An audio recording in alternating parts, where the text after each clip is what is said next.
Alam mo ba, hindi ka pwedeng arestuhin kung walang warrant of arrest. Pero alam mo rin ba na pwede ka rin palang arestuhin kahit walang warrant of arrest? Ang gulo ba? Well, welcome to my Low IQ. Ako po si Attorney Jeremiah May Belhic.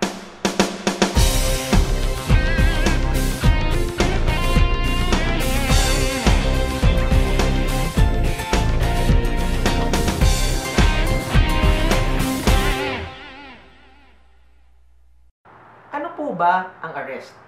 Ang arrest, ang ayon po sa ating rules of court, arrest is the taking of a person into custody in order that he may be bound to answer for the commission of an offense. Ibig sabihin, ikaw ay kinukuha sa kustodiya ng batas upang ikaw ay sumagot at pasagutin kung ikaw nga ang siyang gumawa ng krimen na itinutukoy laban sa iyo. Pero hindi dahil ikaw ay inaresto, ibig sabihin, guilty ka na. Huwag kang assuming, hindi ka pa guilty. Ikaw ay lilitisin pa. Pero sinabi natin kanina, pwede ka rin palang arestuhin kung merong warrant of arrest. At ang warrant of arrest, tandaan natin, napakahalaga, ang judge lamang ang nag-i-issue ng warrant. Hindi ang pulis, hindi ang kapitbahay, hindi sa barangay chairman, ang judge lang. Kaya kung walang warrant, huwag kang magpapa-aresto. Pero tandaan mo, ikaw ay inaaresto ng mga tao na nasa otoridad, pero pwede ka rin palang arestuhin ng simpleng mamamayan kahit sila ay walang warrant of arrest. Dito ngayon tayo papasok ng tinatawag na citizen's arrest sa pamamagitan ng tinatawag na warrantless arrest. At ano ang mga pagkakataon na kung ikaw ay pwede kang arestuhin ng walang valid warrant or walang warrant of arrest? Meron lamang tatlo. Tandaan natin.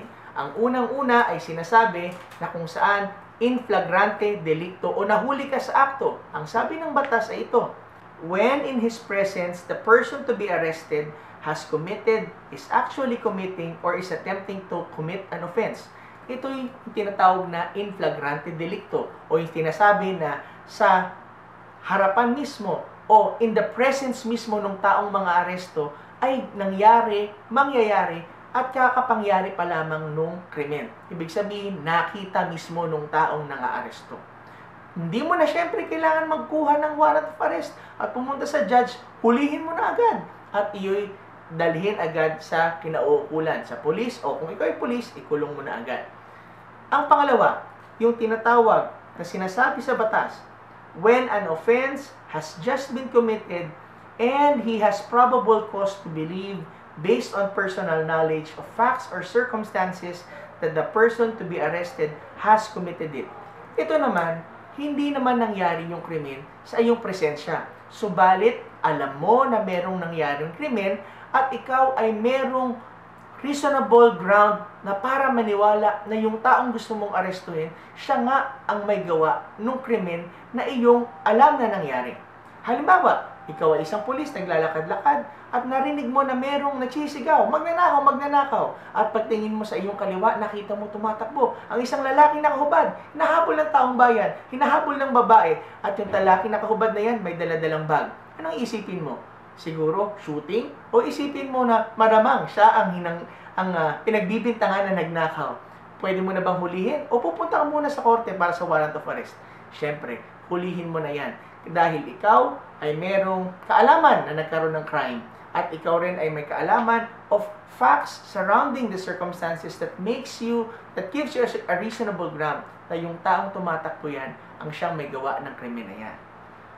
Ang pangatlo, when a person to be arrested is a prisoner who has escaped from the penal establishment or place where he is serving final judgment or is temporarily confined while his case is pending, or has escaped while being transferred from one confinement to another.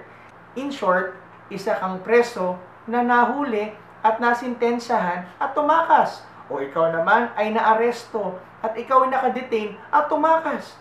O ikaw naman ay nahuli, nakadetain at ililipat sa kabilang kulungan at tumakas ka habang ikaw ay nililipat. Mga kapatid, kung ikaw yan, hindi na kailangan kumuha ng warrant of arrest, diretso ka ng isaswak muli kung saan kang kinulong. Dagdag pa sa iyong kaso. Pero tandaan po natin, napakahalaga na hindi lamang po pala pulis ang pwede pong mang-aresto, pero pati po tayong ordinaryong mga mamamayan ay pwede pong mag-conduct ng tinatawag na citizen's arrest. Kailan po natin pwedeng gawin ng citizen's arrest? Yung tatlong pagkakataon po na sinabi natin. In flagrante delicto. Number 2, kapag kayo po, yung tao na nakakita dun sa magnanakaw na tumatakbo at ikaw ay may probable cause at reasonable ground, hulihin niyo po siya.